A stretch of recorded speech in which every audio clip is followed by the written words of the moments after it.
Bonjour tout le monde, bienvenue sur votre chaîne, le prof d'histoire. L'épisode d'aujourd'hui vous présente l'incroyable histoire des Patriotes qui ont mené les rébellions de 1837 et 1838 au Bas-Canada.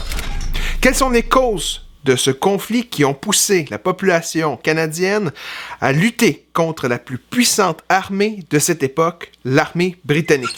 Nous survolerons aussi les principales batailles qui opposent les soldats britanniques et volontaires loyaux aux rebelles patriotes. Ces patriotes vont se battre et mourir pour une bourgeoisie canadienne libérale en quête de pouvoir, mais aussi pour leurs droits constitutionnels bafoués. C'est une lutte contre les injustices d'une élite anglaise inspirée par les idées libérales du siècle des Lumières et leur grande révolution. Bon visionnement. Notre histoire d'aujourd'hui débute avec la Révolution américaine qui se déroule entre 1775 et 1783. La création des États-Unis pousse de nombreuses familles loyalistes à déménager au Canada, toujours sous contrôle de l'Empire britannique. Une fois installés, ces loyalistes demandent un changement constitutionnel qui va diviser le territoire entre les anglophones du Haut-Canada et les francophones du Bas-Canada. Ils revendiquent aussi la création d'une chambre d'assemblée et la tenue des premières élections de l'histoire canadienne, comme c'était le cas dans les 13 colonies. Ainsi, en 1791, une nouvelle constitution change l'organisation politique et territoriale. C'est l'acte constitutionnel. Les premières élections ont lieu en 1792. Pour voter, vous devez avoir 21 ans, être propriétaire d'une terre en campagne ou d'un logement en ville d'une valeur d'environ 5 livres, ou encore d'un loyer annuel à payer de 10 livres, hommes comme femmes. Si le vote à main levée est trop serré, le vote verbal se fait durant plusieurs jours, alors que l'on prend en note le nom et le choix de chaque électeur. Les bureaux de vote restent ouverts en autant qu'il y a du monde qui s'y présente pour voter. Durant les premières élections de 1792, le manque d'intérêt des Canadiens français se fait sentir par le peu de votes récoltés, ce qui permet à plusieurs anglophones d'être élus. Rapidement, les élus se rassemblent dans la chambre d'assemblée et se divisent entre les francophones élus et les anglophones élus. Les députés francophones se regroupent dans un parti, le Parti canadien, plus conservateur aux valeurs plus traditionnelles, voire même catholiques. Au cours des prochaines élections, ils seront rapidement remplacés par l'élection d'une nouvelle bourgeoisie éduquée, la nouvelle élite intellectuelle francophone. Ces jeunes élus sortent des universités anglaises et pratiquent des professions libérales, comme celles de médecin, notaire ou avocat. Ils sont souvent plus instruits et plus désireux de changer l'ordre établi pour gagner plus de pouvoir et plus de prestige. Depuis la création de la Chambre d'Assemblée, les crises parlementaires sont nombreuses. Les élus anglophones et francophones se disputent le choix de la langue utilisée dans les débats, le choix de l'orateur de l'Assemblée, le financement des écoles, la sélection des juges, les droits de douane, la construction des canaux, le financement des prisons et sur l'arrestation des journalistes qui critiquent le gouvernement anglais. En 1793 et 1795, l'instauration des lois sur les subsides permet à cette chambre d'assemblée de taxer certains produits comme le sel, le sucre, le café, le tabac, l'alcool et même certaines licences de cabaret ou de bar. Cet argent devait servir à financer des projets, des entreprises ou des individus sous forme de subventions par le gouvernement et la Chambre d'Assemblée. Ces milliers de dollars ramassés sont convoités par les gouverneurs anglais qui se succèdent pour rembourser les dépenses de la colonie et les salaires des hauts fonctionnaires corrompus. Cette situation va provoquer la plus importante crise politique du Bas-Canada qui va durer plus de 20 ans. C'est la crise des subsides. Plus de pouvoir aux députés élus. En 1803, alors que débutent les guerres napoléoniennes en Europe, l'Empire britannique s'engage dans une longue et violente guerre contre la France. La situation aggrave la division et la méfiance entre les Canadiens francophones et les anglophones du Bas-Canada. Cette francophobie dans la colonie est encouragée par le gouverneur anglais de cette période, Sir James Henry Craig. Les années que Sir Craig passera à gouverner la colonie seront qualifiées de règne de terreur. Le gouverneur Craig utilise les pouvoirs qui lui sont donnés comme représentant du roi. Il s'entoure de l'élite anglaise du Bas-Canada surnommée la clique du château. Cette clique du château, choisie par le gouverneur Craig, contrôle le véritable pouvoir politique de la colonie, le conseil législatif et le conseil exécutif. En 1808, la Chambre d'Assemblée est largement constituée de députés francophones aux idées libérales que le gouverneur juge peu loyal au roi. Sir Craig utilise son pouvoir pour fermer le Parlement à 3 reprises, ce qui oblige la tenue de nouvelles élections à chaque fois. Les élus canadiens sont toujours réélus, et ce, avec plus de votes à chaque fois. Devant cette impasse politique et avec la menace d'une guerre entre les États-Unis et les colonies britanniques d'Amérique du Nord, le gouvernement de Londres retire enfin James Henry Craig de son poste.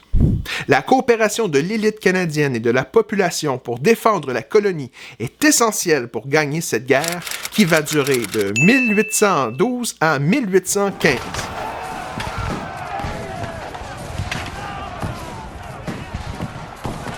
À la fin de la guerre contre les États-Unis, en 1815, un jeune politicien devient le nouveau chef du caucus du Parti canadien, Louis-Joseph Papineau.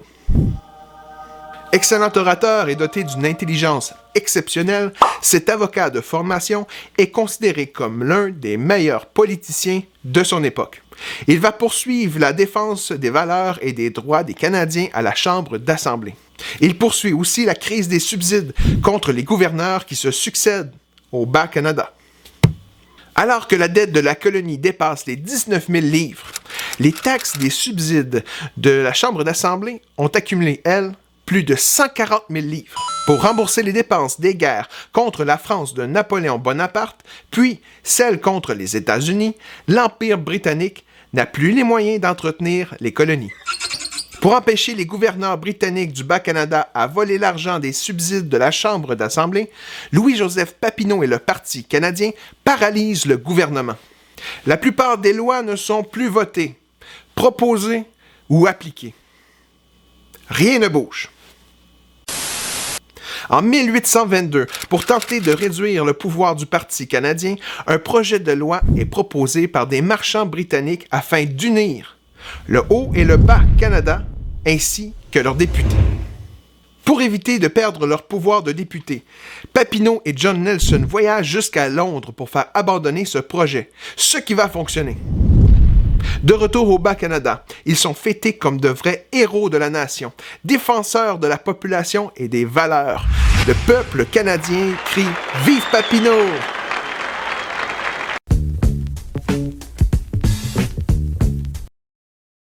Le Parti canadien change de nom à partir de 1826 pour devenir le Parti patriote, véritable gardien des droits et des valeurs canadiennes. Durant cette même période, la qualité de vie dans les villes et dans les villages du Bas-Canada diminue rapidement. Une crise agricole, des famines, des épidémies de choléra, le manque d'emploi et le manque de terre, ainsi que la menace d'une forte immigration anglaise, frappent les Canadiens de la colonie. La population de la colonie double tout de même entre 1800 et 1830 au Bas-Canada, surtout dû aux nombreuses naissances canadiennes. Cependant, dans les campagnes, les récoltes sont en baisse depuis 1803. La famine guette. La forte augmentation de l'immigration anglophone depuis 1815 se fait sentir au Bas-Canada. À Québec, la ville accueille l'équivalent de sa population en immigrants, et ce, à chaque année. C'est donc une augmentation du nombre d'anglophones qui arrivent après une longue traversée difficile et insalubre. Ces immigrants arrivent avec le choléra asiatique, très contagieux, qui va faire près de 8000 morts au Bas-Canada, et ce, durant l'été de 1832. La moitié de ces morts sont à Québec, car ils sont accueillis pour la plupart sur la Grosse Île, afin de les trier pour ceux qui sont contaminés du choléra et ceux qui ne le sont pas. Avec l'arrivée de ces nombreux immigrants, la crainte d'une assimilation anglaise par la présence d'anglophones frappe les Canadiens. La population vit des temps difficiles et leurs élus continuent de bloquer le gouvernement, n'améliorant pas vraiment la situation. Il y a maintenant une division entre les politiciens radicaux et ceux modérés du Parti patriote. Louis-Joseph Papineau est ouvertement critiqué à la Chambre d'Assemblée par son propre parti. Bousculé par les jeunes politiciens de son parti politique, Papineau change de stratégie après 20 ans de lutte pour protéger l'argent des subsides. Il va radicaliser les idées du parti. Les nouveaux débats vont tenir sur l'augmentation des pouvoirs des élus du peuple. Les gouverneurs qui se succèdent ainsi que leur entourage qui règne sur les conseils vont continuer de bloquer le pouvoir des élus du peuple. En plus du Bas-Canada, ces luttes sociopolitiques ont aussi eu lieu au Nouveau-Brunswick, en Nouvelle-Écosse, à Terre-Neuve, ainsi qu'au Haut-Canada. Alors qu'à Québec, le gouverneur partage le véritable pouvoir avec sa clique du château, à Halifax, les politiciens sont confrontés à la coterie du gouverneur. À Toronto, c'est le Family Compact qui va jouir de privilèges de tout genre en créant des injustices. C'est une véritable lutte politique entre la nouvelle élite universitaire marchande qui cherche à arracher tous les pouvoirs à la vieille aristocratie, tout en mettant fin aux privilèges qui créent des injustices. En 1833, les tensions augmentent encore. Alors que les terres disponibles sont de plus en plus rares pour les nouvelles générations d'agriculteurs canadiens, le gouvernement britannique accorde la gestion de celle-ci à une compagnie anglaise. La British American Land Company va donc avoir le pouvoir d'acheter et de revendre les terres de la région de l'Estrie, des cantons de l'Est, à des colons britanniques nouvellement arrivés dans la colonie. Les journaux diffusent l'information qui scandalise la population. Cette situation va pousser le Parti patriote à réagir rapidement. Au début de l'année de 1834, Louis-Joseph Papineau et son entourage vont rédiger en 5 nuits consécutives les principales plaintes du Parti patriote organisées en 92 points, appelées les 92 résolutions. Ce document rassemble les injustices subies par les Canadiens et leurs députés depuis les dernières années et demande un changement au gouvernement de Londres. On y demande un gouvernement responsable afin de voter et d'appliquer des lois en gérant le budget de la colonie sans oublier une justice plus équitable. Une égalité devant la loi selon toutes les classes sociales, sans discrimination d'origine, de langue ou de religion. Bref, au nom des idées et des lumières de cette période et du droit des peuples à se gouverner eux-mêmes, les patriotes demandent d'avoir tous les pouvoirs comme élus afin de mieux gérer la colonie. Alors que la Chambre d'Assemblée est dissoute une fois de plus par le gouverneur, de nouvelles élections sont organisées. Ainsi, en 1834, les patriotes sont élus et remportent 77 des 88 sièges de la Chambre d'Assemblée. Plusieurs jeunes patriotes plus radicaux vont remplacer d'anciens modérés. Malgré le résultat électoral, le gouverneur en place, Lord Gosford, va réussir à collaborer avec quelques modérés toujours en place. Certains pouvoirs sont promis pour les élus, qui permettent au gouverneur d'utiliser une partie des subsides pour certaines dépenses déterminées. C'est enfin une période de négociation et de collaboration avec le gouvernement. Cet accalmie prend fin le 10 avril 1837, alors qu'arrive, après 3 ans d'attente, la réponse du gouvernement de Londres concernant les 92 résolutions.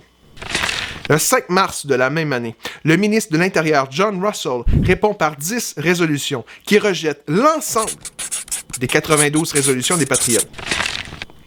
Pour ajouter à l'insulte, il donne le pouvoir au gouverneur de s'emparer de l'argent des subsides sans l'autorisation des élus du peuple et sans respecter la Constitution, mettant fin à la crise politique des subsides qui dure depuis des décennies.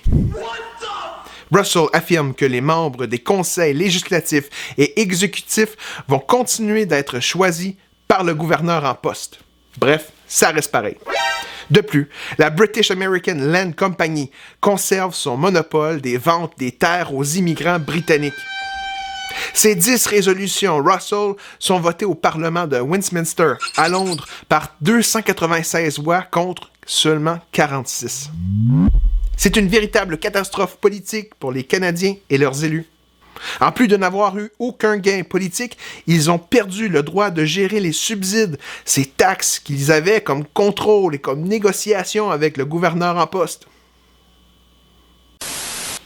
La réaction des journaux libéraux canadiens est radicale et cherche à enflammer la population. Le 12 avril 1837, le journal canadien affirme dans un article « Une agression qui rompt le contrat social et rend saine toute résistance, même physique », encourageant ainsi la révolte. Le 14 avril, le Vindicateur titre son journal « Agitation, agitation, agitation ». Le 20 avril, la Minerve annonce la première série d'assemblées populaires qui va se tenir à Saint-Ours le 6 mai. Durant l'été et l'automne de 1837, les représentants du Parti patriote vont effectivement organiser des assemblées populaires aux quatre coins du Bas-Canada. C'est donc dans les villes et les villages que ces grands discours publics cherchent à informer la population de l'intolérable situation politique imposée par le gouvernement britannique. Les patriotes proposent un gouvernement dans un gouvernement, indépendant du système politique officiel. Louis-Joseph Papineau encourage surtout la population à boycotter, c'est-à-dire à ne pas acheter les produits britanniques afin d'affaiblir l'économie de la colonie et de l'Empire. Certains députés patriotes vont donner l'exemple en s'habillant à la canadienne, tissés au pays avec du coton américain. Pour soutenir cette guerre contre l'importation, ils sont parfois sans bas dans les chaussures et sans chemise car celles-ci sont fabriquées au Royaume-Uni. Cette stratégie cherche aussi à diminuer le budget des subsides qu'ils ne contrôlent plus. Bref, achetez local, voire même achetez de la contrebande, mais n'achetez pas britannique. Louis-Joseph Papineau veut assister au plus d'assemblées populaires possibles et voyage constamment à travers le Bas-Canada. Il cherche à contrôler ce qui est dit comme discours et surtout à éviter les débordements, les dérapages ou les malentendus. Même si le gouverneur Gosford publie une proclamation interdisant les assemblées le 15 juin 1837, la mesure ne fonctionne pas. Les autorités chargées d'appliquer la loi et d'empêcher ces assemblées, les juges de paix et les capitaines de milice, préfèrent remettre leur démission plutôt que d'affronter la population en révolte. Les patriotes les plus radicaux organisent aussi des charivaris à Montréal et dans la vallée du Richelieu, dans la région de l'Acadie et dans celle de Deux-Montagnes sur la rive nord. Le charivari est un tapage nocturne, faire du bruit, la nuit, souvent sous forme de parade, où les participants se promènent avec des torches enflammées à la main et en tapant sur des casseroles pour faire le plus de bruit possible. Ces manifestations nocturnes ciblent certains quartiers ou certaines maisons où se trouvent des personnalités publiques à intimider. Ces foules bruyantes se rassemblent devant les maisons des juges de paix et des représentants de la couronne anglaise qui n'ont toujours pas démissionné de leur poste. Les demeures sont saccagées alors que des pierres sont lancées pour briser les fenêtres. Les personnes visées par ces charivaris démissionnent rapidement et intimidés par la population locale, ils finissent même par changer de région.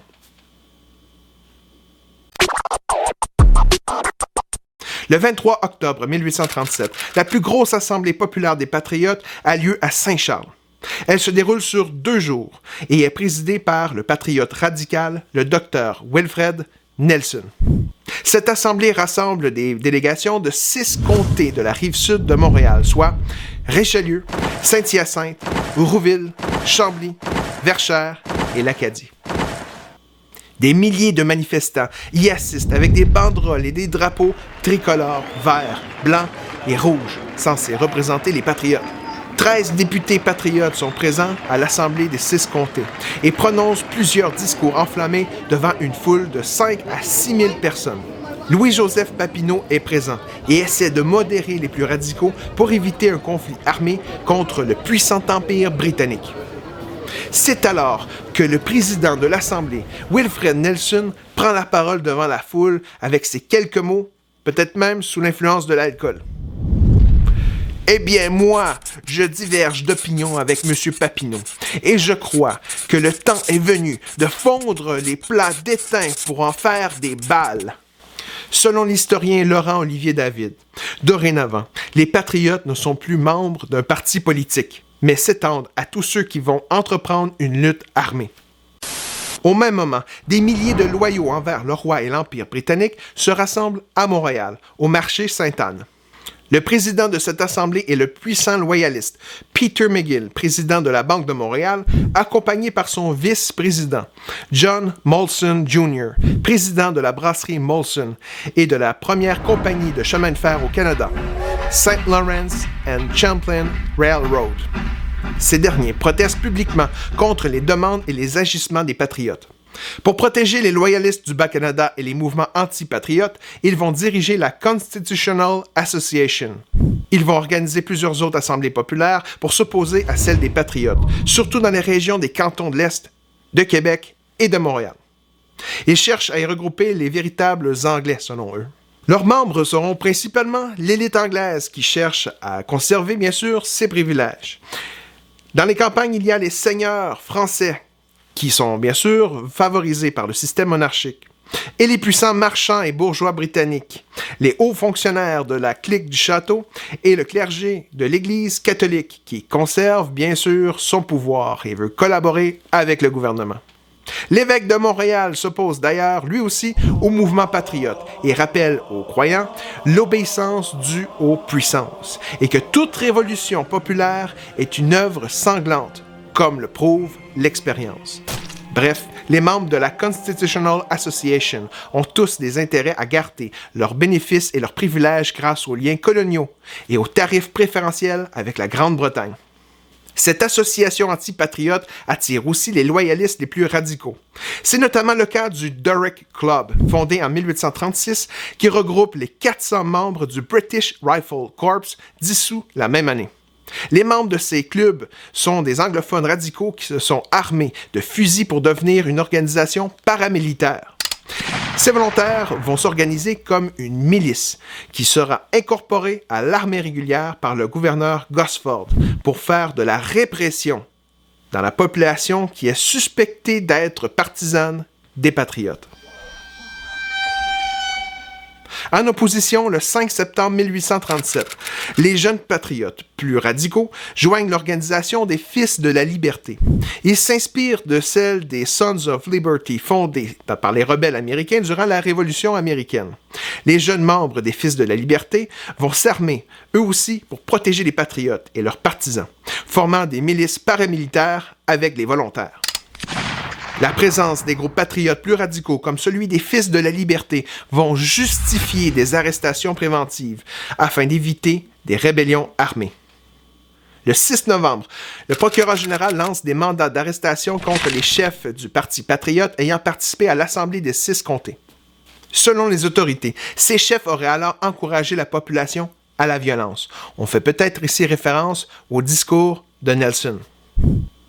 Ils sont donc considérés comme étant les principaux responsables de l'agitation populaire. La majorité ira se cacher dans les villages de la rive-sud de Montréal pour s'enfuir aux États-Unis. Même Louis-Joseph Papineau prend la fuite. Ils seront pourchassés par les autorités, mais la résistance armée de la population révoltée va leur en empêcher. C'est le début des rébellions de 1837 au Bas-Canada. C'est ce qui conclut l'épisode d'aujourd'hui. Dans celle-ci, nous avons vu l'évolution des revendications des élus du peuple regroupés dans le Parti canadien puis dans le Parti patriote. L'interminable lutte politique pour le contrôle de l'argent des subsides va figer la politique du Bas-Canada alors que la population, elle, vivait une période difficile avec de grands bouleversements. C'est finalement la population anglophone, plus radicale et influente, qui va pousser le gouvernement à procéder aux arrestations des chefs patriotes. C'est l'intervention armée du peuple qui cherchait à protéger leur champion en fuite qui va déclencher les rébellions des patriotes du Bas-Canada. Ces rébellions seront expliquées dans un prochain épisode. Mais sur ce, je vous dis à la prochaine fois.